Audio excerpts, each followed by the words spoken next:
All right. Well, Reverend Jerry, welcome to ElderPride 2021.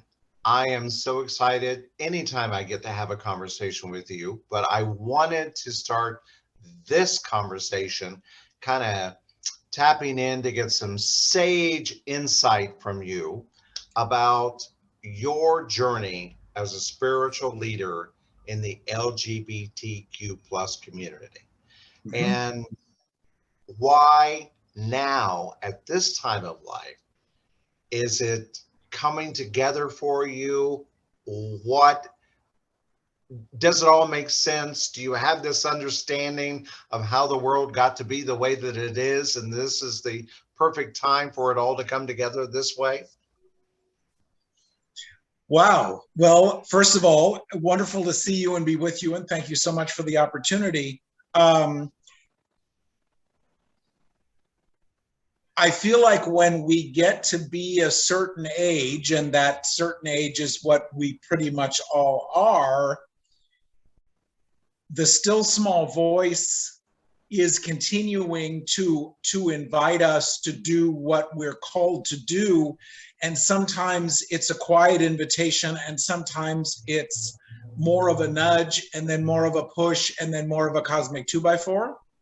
Mhm. So when so I don't like the word entitled, but I like the feeling that, and we've been able to do this all of our lives, but to the at this point we're not only invited to but also encouraged and challenged to recognize what works for us and what doesn't. So this really lights me up, and I want to do this, and this doesn't, and so we are allowed to use the N word, being no. Thank you so much. I so appreciate the offer. I so appreciate the opportunity, but that just does not blow my skirt up, and that's okay. And not only is that okay, but it's absolutely necessary, because we run out of time doing what we're called to do if we're doing all the rest of that. Exactly. Our theme, as you know, this year is My Life, My Way. Mhm. And I think that you've really touched on such a great opportunity for people to take dominion in their life and to let go of what's not serving them. Maybe, quite frankly, maybe it's even relationships or birth family members that at this time of life we may have to say, I'll see you every couple of years. Don't count on me, for every holiday and every birthday anymore, because Right. I'm going to live my life my way. Yes. Also, so many of us are saying no to those friends that just don't serve us any longer.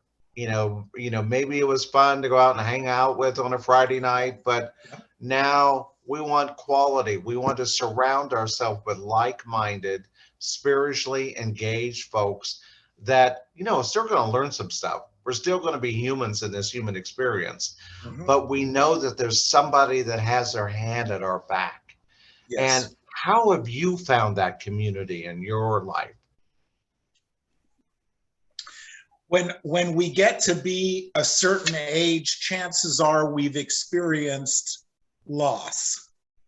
And and you might remember the story. My husband made a transition almost 3 years ago. We've been together for 33 years, and he died in the airport in Houston on the way home from a conference. Came home, started the process, started the grieving process, and my ego said, because I'm a good minister, I'm a good practitioner, you're not supposed to feel that way. He's in a better place. Everything is in divine order. It's all good. Everything is as it should be. And all of those wonderful things that we tell ourselves while we are sobbing because our hearts are breaking. And so one of my callings is to talk. Is that proper, I guess that's proper. One of my calling is to talk about what we don't like to talk about, starting with grief and the not only the ability but also the necessity to allow ourselves to feel what we feel, to feel the grief, to feel the loss, to feel the anger, to feel the hurt, to feel all of those things that we just push off to the side, that just kind of stay in the junk drawer and then come back to bite us when we're least expecting them. So I'm doing workshops on grief. I'm doing workshops on the process of forgiveness, because so often we look at forgiveness and you just wave the magic wand and poof, you're forgiven. Well, what do I do with all that hurt? And in the process of creating one to heal our relationships with money. So, which is the other thing we never like to talk about. Right. And, and it's, one of the things that we teach is what is known as the movement of consciousness. And oftentimes when we get locked into the level of consciousness where life happens to me, I'm a victim, I'm traumatized, it's a real place to be. Yes. And it's a real gift to recognize where you are. What we want to do as practitioners is choose not to live there forever. It's like looking around, what is mine to do here to get to that next level where I take dominion, where life starts to happen by me. I start making choices, but being honest about what is how you get there.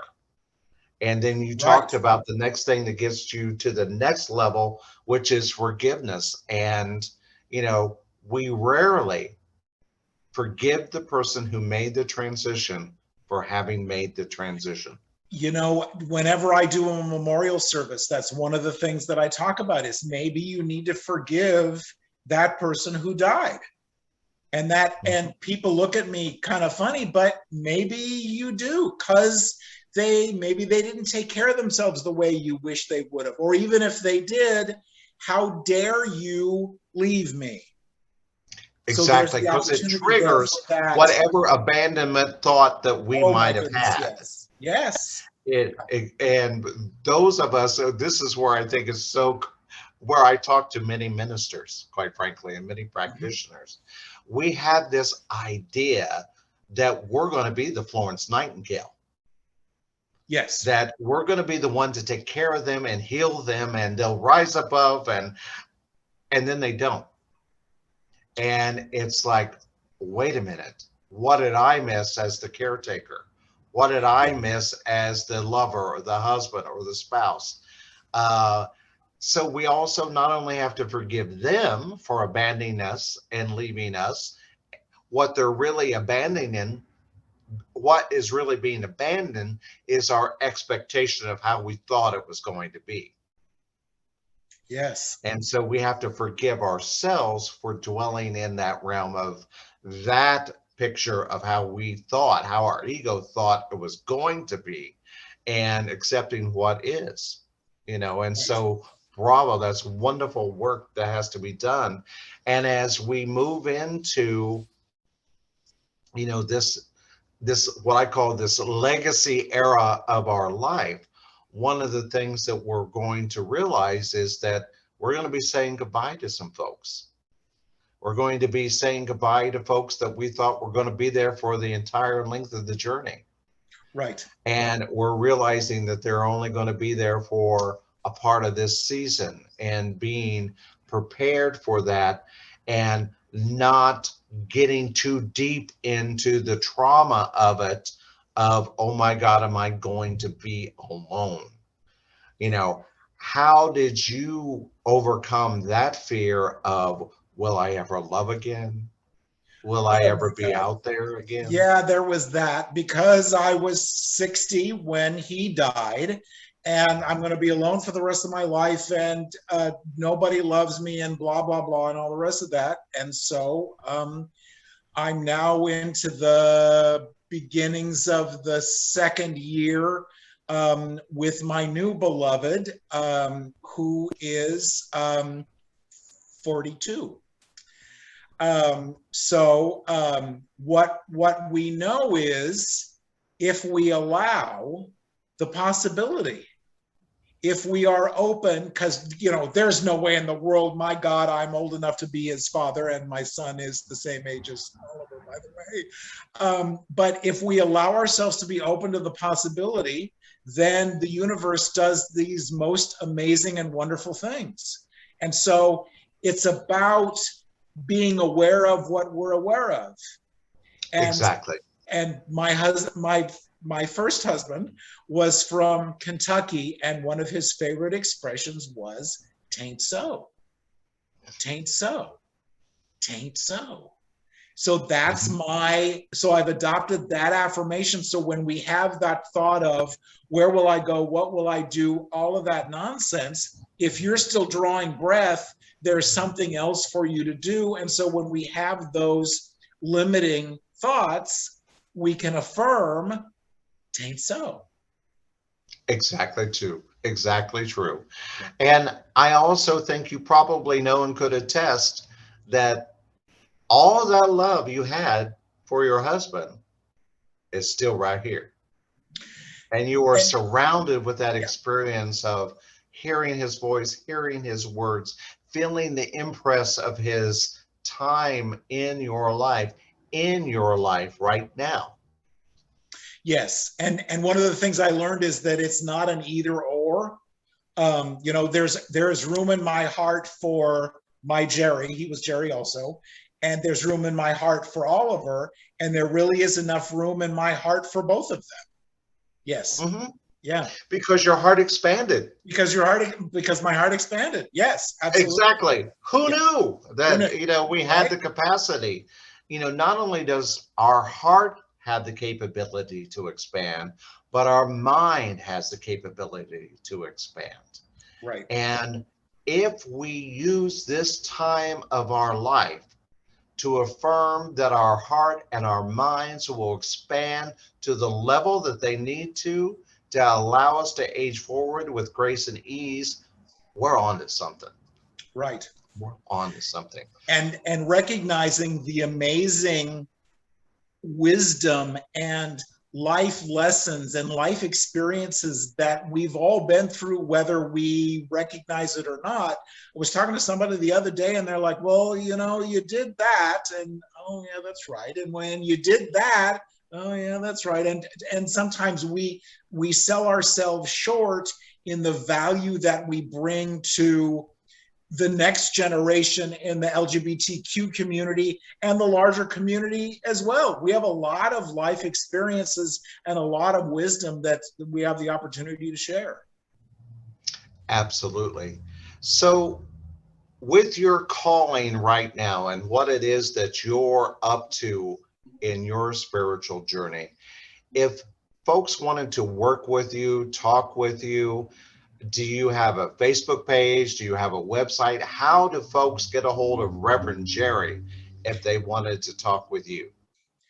Facebook page, absolutely. Reach out and send me a message or friend me. And my website is www.revjerrytroyer.com. Okay.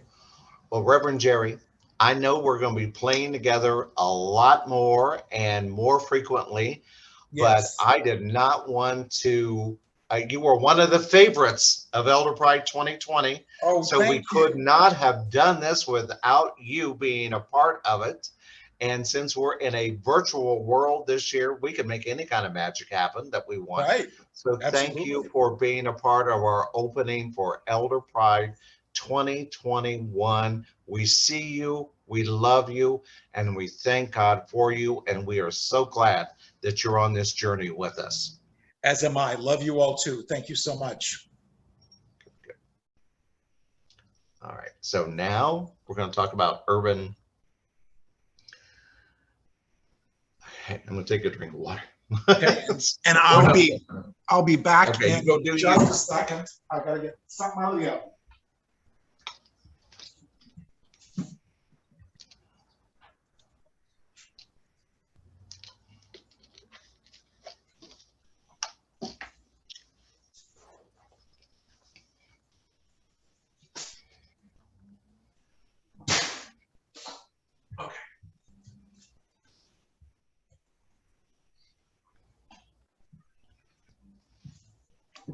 Okay. All good. All right. So each year at Elder Pride, we lift up people that we perceive to be our heroes and our sheroes, people that are doing the work out there in the world that we do ourselves if we only had multiple arms and multiple eyes and multiple ears to be able to do it. We lift up those that are doing the work. We lift up those that have made their transition. We lift up those that are being an advocate and doing things that we recognize as being outstanding during the year. And we also lift up organizations that make us proud. And Urban Street Angels is one of those organizations that just touched my heart. And I'm not surprised because Reverend Jerry is one of those people that touches my heart as well. So I've asked him if he would come and talk to us just a little bit about Urban Street Angels and what they're up to so that we can all know about this wonderful entity. Reverend Jerry, tell us about it. Well, Reverend Jack, thank you so much. And it's my pleasure always to talk about this organization. I'm a founding board member, I'm a staff member, and have been around with it since the very beginning. We are an organization that works to end youth homelessness in San Diego.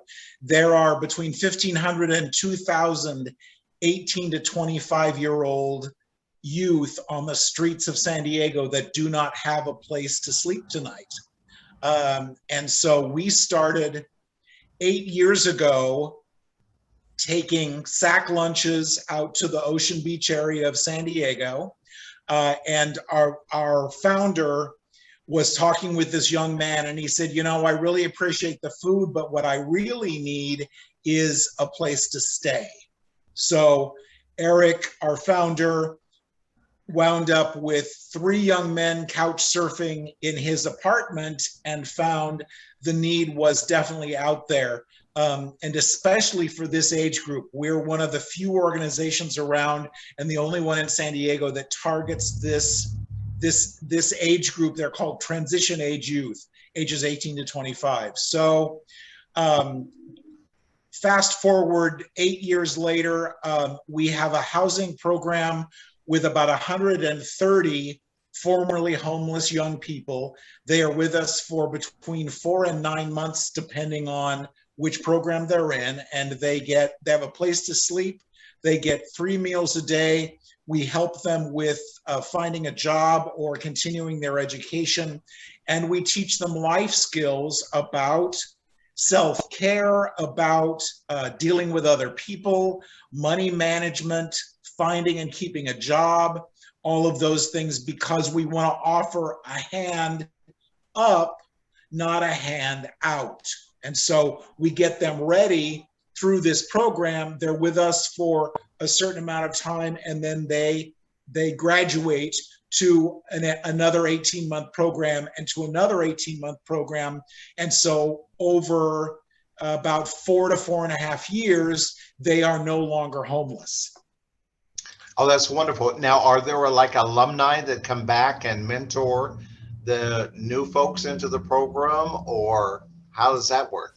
There are, and whenever we do a social activity, we invite our graduates to come back and visit with the new youth. We stay in touch with them. The case management is ongoing. So do you need food? Come back and get whatever you need. Do you need to talk to somebody? Do you need help with somebody with something? Because we don't want to end their time in the program and then kick them out the door and say thanks, goodbye. So it's an ongoing supportive organization. How do you handle the tapestry of diversity that is youth today, that are those without shelter? It's pretty amazing, starting with the backgrounds, because many came out to their family as gay or lesbian and were kicked out. A lot of them aged out of the foster care system and had no place to go. Many of them, just for whatever reason, home was not an option because they were being abused, or because father wasn't around, mother had a addiction problem, and so there wasn't a home to stay in. So there's just a variety of backgrounds, and so they come to us with all of these amazing and sometimes, to be perfectly honest, heartbreaking life experiences. And so we do a lot of case management, we do a lot of peer-to-peer support, so a lot of work to get them ready to move forward in their lives. Tell me one story of one young person who touched your life that allowed you to go, this is exactly the work we need to be doing on the planet. Is there one such story that comes to mind?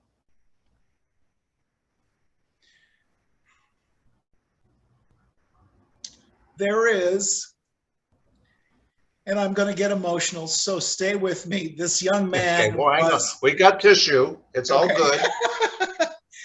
This young man was we used to do an overnight, Tuesday night through Wednesday morning shelter at a church, at a Disciples of Christ church in the North Park area of San Diego. And we did it for about 2.5 years. And it was the hardest work I have ever loved to do in my life, because they come in directly off the street and stay overnight, have dinner, take a shower, watch a movie, and have this safe place they could depend on every Tuesday night. We since had to stop that because of COVID and because the church was having a situation with the city. But this one young man just was so respectful and so kind, and would talk and share, how his day was and what was going on with him. And then we had to close the shelter, and I didn't hear from him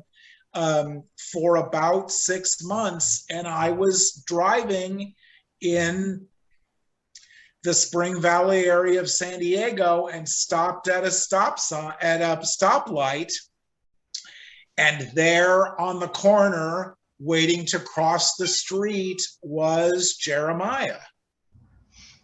And had a good cry. We both did. And I'm like, oh my God, it's so amazing to see you. Those God winks are just the most amazing things. And he was staying with a friend and getting ready to join the California Conservation Corps and just doing fantastically. So that's definitely one. That everyone that comes into our life by divine design. Yes. That they may only come into your life for a reason, a season, or a lifetime, as Iyanla Vanzant teaches us, but it's sacred however they show up. Yes. And so I just knew there would be such a story, and that really lets people know what this program is about. And those younger folks know when a difference has been made for them in their life. And they do. And so often they will say that, you saved my life. And I don't know that I've had anybody verbalize this to me, but I know for a fact we could be the first ones that have ever shown them unconditional love. I'm giving you this, I'm helping you with this, and I don't want anything in return. And how rare in life, and certainly for them in this age group, how incredibly rare is that for them. So, we've read statistics that 50% of the homeless people, and especially in San Diego and perhaps elsewhere as well, were homeless when they were 18. So that's why we focus on this age group. And people ask me how I got involved. Was I homeless? Did I have that experience? Was I rejected by my family? Absolutely not. I always had a place. My parents were together for 64 years. They lived in the same house for 56 years. that, so I have absolutely no concept of this. And I think that's why this touches my heart so much, is I have no idea what you've been through. So I want to help you so you don't have to keep going through this.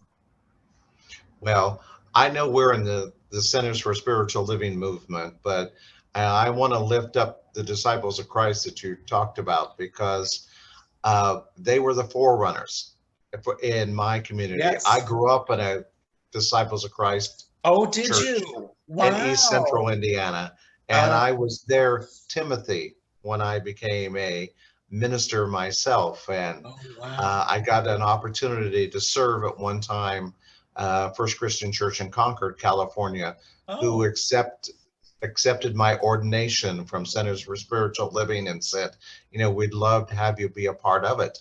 And the one thing that I know about their calling as a ministry is they love doing that kind of work. Yes. The Disciples of Christ Center in San Jose is well renowned for, their work with the homeless and the providing shelter, and they're out there doing it. So I'm proud that that's a part of my heritage. I'm proud that they were the first Protestant denomination in the United States to ordain women.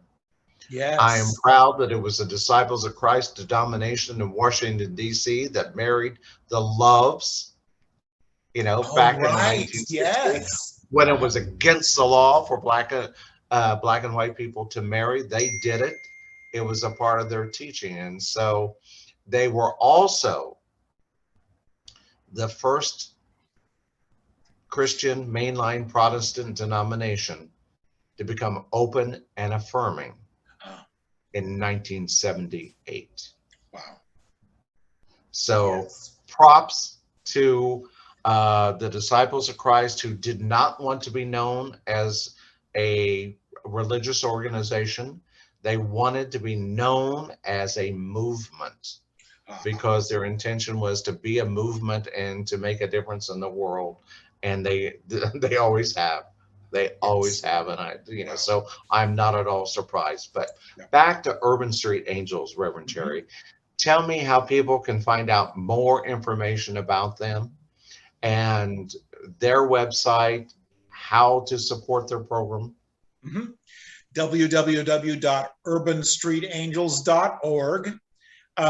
One of the programs in our organization is 8 West, which is the organization. And if you were with us at the first gathering of ElderPride, you might remember that I brought some soap.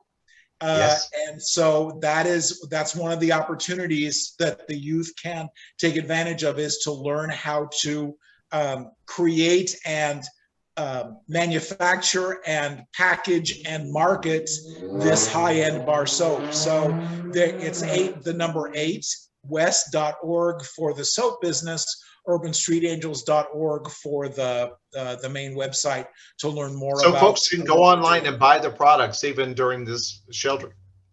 Great. Absolutely. That is so. Yes. Yeah. So they can go online and buy soap. If they'd like to donate money, they can do that on our website. Or if they'd like to donate supplies, we have some links to some clothing items and some other things that we invite people to go on, click on the link, and it'll take you to Amazon, and you can donate that way as well.